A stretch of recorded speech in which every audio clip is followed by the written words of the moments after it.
them back. Plenty of us have them and use them, but are loyalty cards all they're cracked up to be? Well, joining us to discuss and help with your finances is money coach Kel Galavan. Good morning to you. And we all love them. We love our 10 off 50, our vouchers, all that. It just seems to be everywhere at the moment. Have they increased? Are we seeing more of them?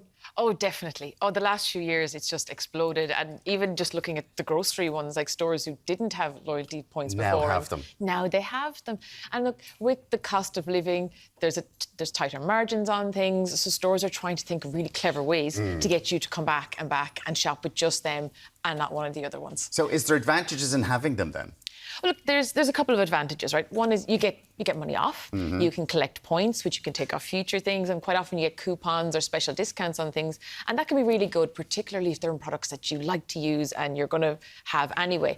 The other side is, look, there would be promotions and things, and they try and personalise them to you, so you're more likely to buy, but you're going to maybe see products that you wouldn't have bought otherwise, and you might get to try them. They're good things. But the other side, like, there's no perfect solution to anything. There's always trade-offs. But the other side is you're handing over your data. You're maybe getting tailored things to you that you may not have bought. You end up spending more money that you might not have spent. So it's kind of this two-way thing. In the last couple of years, I've noticed, because before it was you got your deals, when you got your cards or coupons, they came into your house, or now you have them on your phone on the app. Yeah. But when you're going around shopping now, you'll see say you have the card. That's the price if you're a club card member. And then if you're not, so it's $2.90. If you're not, it's $3.60. Which I felt was, I'm like, is this legal to do that? To treat you as two very different people just because you have decided not to be a member of the club? It clearly is legal, but it's happening increasingly, right? Yeah, no, you've spotted something really salient there, because you could go in and just get the promotion. Like, so if something was on promotion, you could go in a club card or not. Whereas now, quite often, you don't get it unless you scan your card. So that's something that you really have to think about. Like, do you want to hand over that data? Which do you want more? The slightly better price and handing over your data, or not and shopping around? And for anyone, can I just say, what does that mean if you're handing over your data? What does that mean to companies? It's huge. Like, it is a massively revenue-generating piece of them, because if they see your shopping habits, and we all buy generally the same kind of things because our kids like certain things and our partner likes certain things, so you're going to be buying similar things. So if they can figure out what are the general things you buy, well, if they can find something that's an alignment to it that's maybe a bit new or different, you might more likely purchase that, rather than if it was just a generic, here's a random thing on promotion. And they keep sending you this stuff. That's the thing, you keep getting it. Now, Revolut, who so many people use in this country now, they have their Revolut points, and lots of people are encouraged to start Revolut for this, because you get savings, you get the points, you're able to... Someone was saying, one of our producers was saying, they were able to buy a return flight to America on the Revolut points. Like, but it is money. It is money. No, as in, like, you have to save money. The money turns into points. Yeah, the money turns into points. Yeah, so they're actually... Revolut, like, they're totally disrupting the market. Like, when they came into Ireland, they made all the banks sit up and go, OK, because they had these little vaults and pockets, and people kind of put their small amount of money, their tapping money in, and now they're just rolling out more and more offers. And what they're doing is actually has been in the US in some version for quite a long time, as building up points as you spend. And some credit cards have been doing it for loads of years. Now they're just bringing it over into more your day-to-day spending. So it's not a new concept per se. It's an evolution of a concept that's been around for a long time. But the idea is to get you, again, loyal to that bank.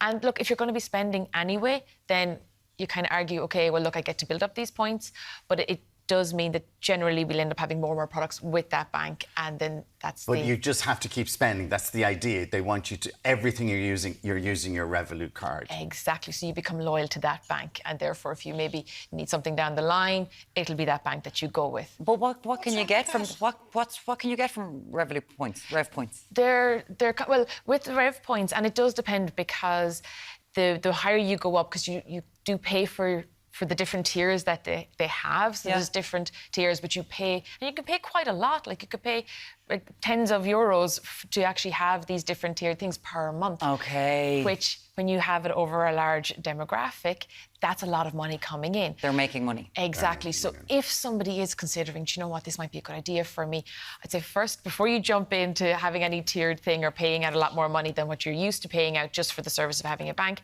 just see, well, are you going to use those things? Are you going to get value? Okay. And there's a big difference between the cost of something and the value you get. And if you're going to use the things and get the memberships and get the discounts, it might be really well worth your time. But if your best intentions of I'm going to start doing these things, I'm going to start using these club vouchers or whatever, then I'd say slow down and just see and just think, am I going to use it?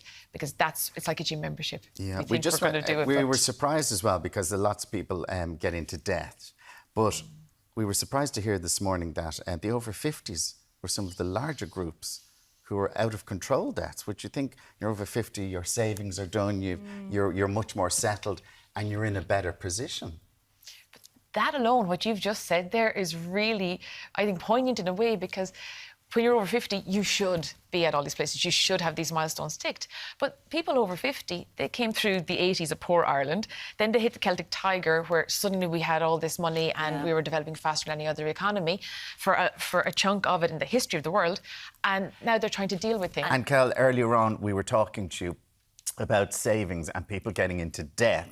And we were surprised that a lot of people in their 50s now are saying that's the time when you think you'd be settled, have all your finances fixed, basically. And you're saying there's a lot of people in that age group. Why? When you look at the stats, it's actually not surprising, because when you look at our financial literacy, we'll just even take that, we have one of the lowest financial literacies in the whole OECD. Even though we're seen as a well-off country, we're well capable, we're well intelligent, but we never learned about money. We didn't have money in our histories. Our parents couldn't teach it to us. And just because you're 50 or 60 doesn't magically give you the skill of money.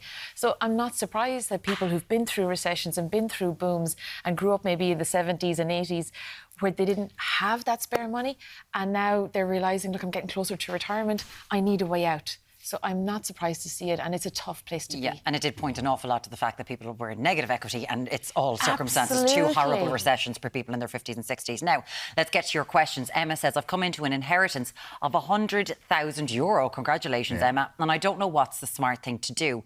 I've no debts. I have a mortgage already. Do I save this for a rainy day?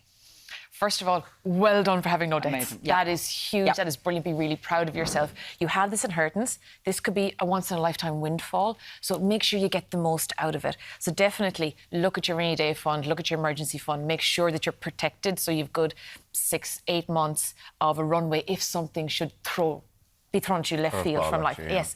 And after that, if you've no debt and you're secure enough and you think, look, I'm going to be good for that, learn how to invest. Either go to somebody to help you or learn the skill yourself. But investing is so important. So with that, a financial advisor would be a good thing. Emma, also, if it's inheritance, I hope that it hasn't been too sad come by, because obviously when you're like, 100K, but something's happened for you to get that inheritance. So would you advise a financial advisor or learning yourself on the internet? I'm a big fan of learning for yourself. I'm a huge fan, because whether you ultimately go to a financial advisor or you do it yourself, at least you're going in with your eyes wide open. You understand what's happening, because it's your money.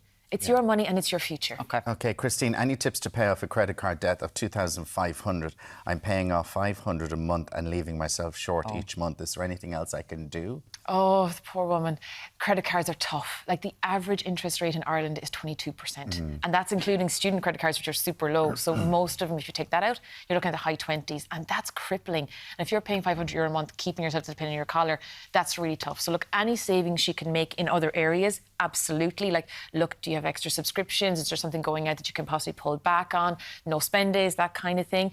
But also, as best you can, just get rid of that debt. Because that's the highest you're going to be paying on anything. Exactly. And you can end up paying multiples of that amount back if you don't get rid of it as quick as possible. So you think leave yourself short each month rather than keeping the debt? No, it's a tough balance, right? Because deprivation of frugality doesn't work in the long term, because you have this one life. But I think, look, even if for a short time you come back a little bit on the 500, but maybe if you can at all look in your life and go, OK, well, this month there'll be no takeaways, I'm not buying clothes, I'm not, and just for a short while till you get a handle on that, because that's a crippling type of debt, because the interest rate is so high on it. Because it will be then paid off in the next couple of months if you can cut back. Yeah. Good thing about subscriptions, there's a lot to be saved there, I'd say. Pauline, we unfortunately have gotten caught up in a vulture fund on our mortgage. Oh, God bless you, Pauline. Constantly being moved from one to the other. We pay over $1,000 a month, but the bottom line is not coming down. Is there anything we can do about this? That's a really tough one, because you can nearly have whiplash from all the different changing around. It's a big topic, and I wouldn't be able to cover it all here because it can get quite complex, and it does depend on the type of mortgage you have and who has it and that kind of situation. So I wouldn't be able to talk about it all today, maybe on another day, but it's so your mortgage can basically just be sold to a vulture fund without you knowing it, right? Yes, technically. Is there someone that Pauline could go to talk about this? Like, do you think you can go to MABS or something like that? Yeah, absolutely do. Like, if particularly if it's causing you stress and you want to get a handle on this because you want to get forward momentum on your mortgage so you can own your house, definitely talk to MABS, maybe go to a financial advisor, just see what your options are. Right, We've spoken about this before, Pauline, honestly. MABS go to are MABS very as soon good, as you possibly can to try to sort this out. Daniel says, I have no credit score. Do I need one? And if so, what is the best way to start building one without getting in over my head? What's a credit score? And something from American television, right? Entirely. Ireland does not have credit scores.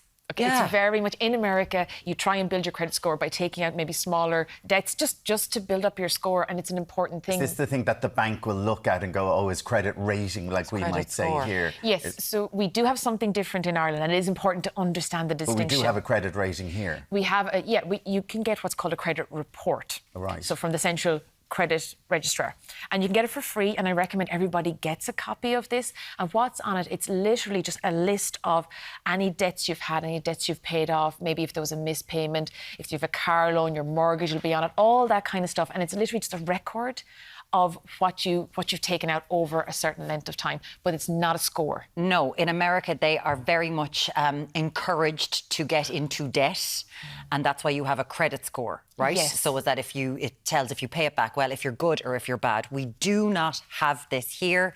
You do not, over there, in order to get a mortgage or whatever, you have to have a credit score. You do not need this in Ireland. It's not a thing.